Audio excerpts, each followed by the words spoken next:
Are you a podcaster? Maybe you've got that big idea and you're looking for a network to join.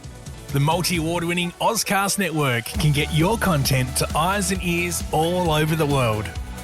Join now for the first month free, and you could be featuring this sound at the beginning of your podcast. Ozcast. Simply head to ozcastnetwork.com for details.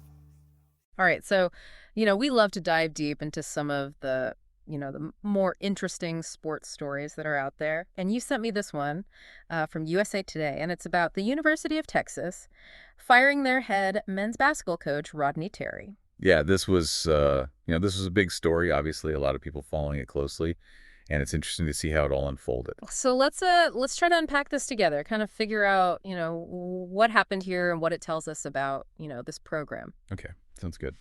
So just to get started, kind of the headline here is that Texas fired Rodney Terry, and this was just a few days after they lost their NCAA tournament game, right? Yeah, it was just 4 days after their tournament run ended. Yeah. And it was a first 4 loss to Xavier. They lost 86-80. And what's kind of crazy about that is that they were actually ahead in that game by a pretty significant margin at one point, right? Yeah, that's what makes it so interesting. I mean, they had a 13-point lead at one point, so to kind of blow that lead, and then a few days later, the coach's out. It definitely raises some eyebrows. Yeah. I mean, a 13-point lead in a tournament game, that's tough, Yeah.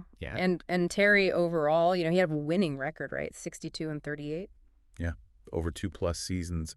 And they made the tournament every year under Terry. And he was also making, like $3 million a year? Yeah. A little over $3 million this year. And he had a pretty sizable buyout, too. Something like $5.4 million. So, it's not like this was a case of a coach with, a losing record being let go or anything like that. No, exactly. And, the athletic director, Chris Del Conte, put out a statement calling it a very difficult decision. And he talked about a thorough end-of-season review, but he specifically mentioned that heartbreaking first 4 loss.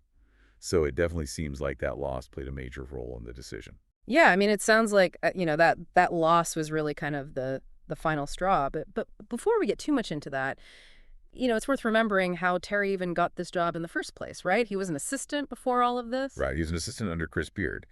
And when Beard was facing those felony domestic violence charges back in January of 2023, Terry stepped in as the interim head coach. Yeah. And then, of course, those charges against Beard were later dropped, and he ended up at Ole Miss. And during that time that Terry was the interim coach, I mean, they had a pretty amazing run, right? Oh, yeah. It was a really successful period. Yeah. He led the Longhorns to a Big 12 tournament title, and they got a number 2 seed in the NCAA tournament, and they made it all the way to the Elite Eight. So, there was definitely a lot of momentum there, and it made sense that they gave him the permanent job. Right. So, after all that success in the interim role, he gets the 5-year, $15.3 million contract. But then, what happened after that, once he was officially the head coach, how did things go? Well, his first full season, they went 21-13, so still a winning record. And they made the NCAA tournament again this time, making it to the second round. But then this past season, they had some real inconsistencies, even with a really talented player like Trey Johnson, who was the SEC Freshman of the Year.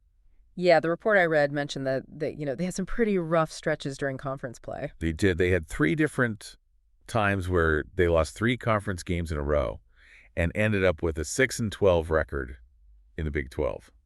Which is obviously not what you want to see from a program like Texas. No, but even with that conference record, they still made it into the NCAA tournament. How did that happen? They had some really quality wins outside of conference play. They had 7 wins against what are called Quad 1 opponents. Those are some of the top teams in the country. Mm-hmm. And their net ranking was 39, which is a key metric the NCAA uses for evaluating teams. So those factors helped them get an at-large bid despite the struggles in conference play. So that brings us back to that first of 4 game against Xavier. It sounds like they had a really strong first half, and then things kind of fell apart in the second half. Yeah, it was like a tale of 2 halves. They came out on fire in the first half, scored 47 points, shot 59% from the field. But then in the second half, they only shot 38%, and they went scoreless for the last 3 minutes of the game. So I guess what we're seeing here is that, a coach who had a winning record and multiple tournament appearances ends up getting fired because of, one really bad loss in a really, high stakes game. And I think it just goes to show how much pressure there is in major college basketball. Yeah, I mean, the expectations are sky high at a program like Texas. And it seems like in this case, the way they lost that tournament game was just as important as the loss itself. You know, blowing that big lead and then going ice cold at the end. It just wasn't a good look, and it probably sealed Terry's fate. So the big takeaway here, I think, is that in elite college basketball, even if you've had some success overall, one really bad loss in the NCAA tournament can be enough to cost you your job. Yeah, I think that's a fair assessment, and it definitely raises some interesting questions, like how much weight should be given to overall performance versus those critical single-game outcomes in March. It's a tough balance, and ultimately it's up to each program to decide what their priorities are. Yeah, and that's something for all of us to think about as we're, evaluating coaches and programs. How much emphasis should we put on those big moments in March versus, the consistency throughout the entire season is definitely something to ponder. Absolutely. It's a complex issue with no easy answers, and it'll be interesting to see how these conversations continue to evolve in the future. All right, well, thanks for helping to break down this pretty complex story. It's definitely a lot to think about. Yeah, it was my pleasure. Always happy to chat about college basketball. All right, that's all the time we have for today. Thanks for listening to The Deep Dive. Are you a podcaster? Maybe you've got that big idea and you're looking for a network to join. The multi-award-winning Ozcast Network can get your content to eyes and ears all over the world. Join now for the first month free, and you could be featuring this sound at the beginning of your podcast. Ozcast. Simply head to ozcastnetwork.com for details.